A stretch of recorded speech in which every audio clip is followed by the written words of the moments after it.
You are sitting in a meeting that could have been an email. Someone is presenting a slide deck about Q3 projections. You have seen this slide deck before. You have seen it every quarter for 3 years. The numbers change, the font does not. Your manager says the words circle back and something inside you breaks. Not loudly, not dramatically, quietly. Like a thread you did not know was holding everything together. You open your phone and type 4 words into Google: how to quit job. You do not press search, not yet. You go home that night and sit on the couch. Your partner asks how your day was. You say fine. You say fine every day. You have said fine so many times that the word has lost its shape. It is not a lie. It is not the truth. It is a sound you make so that nobody asks the next question. You start doing math, not spreadsheet math, fear math. How many months of rent can you cover?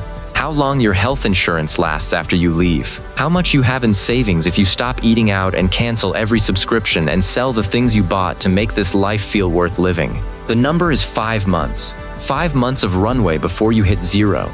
It is not enough. You know it is not enough. But you also know that you cannot sit through another Q3 slide deck without losing a part of yourself you will not get back. You start waking up earlier, not for your job, for the thing you are building on the side. It does not have a name yet. It is a document, an idea, a half-finished website, a voice memo you recorded at 2 a.m. It is not ready. It may never be ready, but it is yours, and that is the difference. At work, you start noticing things you never noticed before. The way your manager takes credit for your ideas in meetings. The way the company celebrates record revenue and then freezes salaries.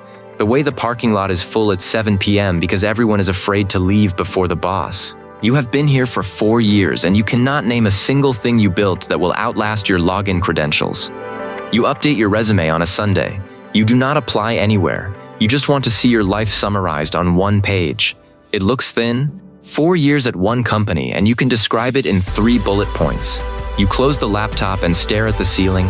Your friend quit her job last year. She freelances now. She works from coffee shops and posts about it online. She seems happy. You texted her once and asked if she was scared. She said, every single day. But it is a different kind of scared. It is the kind that means you are alive. You think about that a lot. The decision does not come all at once. It comes in layers. The first layer is anger. You deserve better than this. The second layer is fear. What if you do not? The third layer is math. 5 months, maybe 6 if you cut everything. The fourth layer is silence. You sit with it. You sit with it for weeks. Then one morning you write the email. Dear Juan, I am writing to inform you that I am resigning from my position effective VABO. You write it and you delete it. You write it again and you delete it again. The third time, you write it and you save it as a draft. You look at it every day for a week. On a Tuesday, it is always a Tuesday. You press send. Your manager calls you within 4 minutes. They ask if everything is okay. They ask if it is about money. They offer you a raise. Not a big one, just enough to make you question yourself. You almost say yes. The version of you from 2 years ago would have said yes. But the version of you sitting in this chair right now says, I appreciate that, but my decision is final. You hang up. Your hands are shaking. You are not sure if it is fear or freedom. It might be both. Your last 2 weeks are strange. People treat you differently. Some of them are jealous. You can see it. They ask where you are going, and when you say I am figuring it out, they look at you like you just jumped off a building without checking for a net. Maybe you did. Your last day, someone brings a cake. Your manager says a few words. They are kind words, and they are meaningless words, and they are the same words they said to the person who left before you. You carry a box to your car. Inside it, a coffee mug, a notebook, a phone charger, and 4 years of your life. You drive home in the middle of the day. The highway is empty. Everyone else is at work. The sun is out.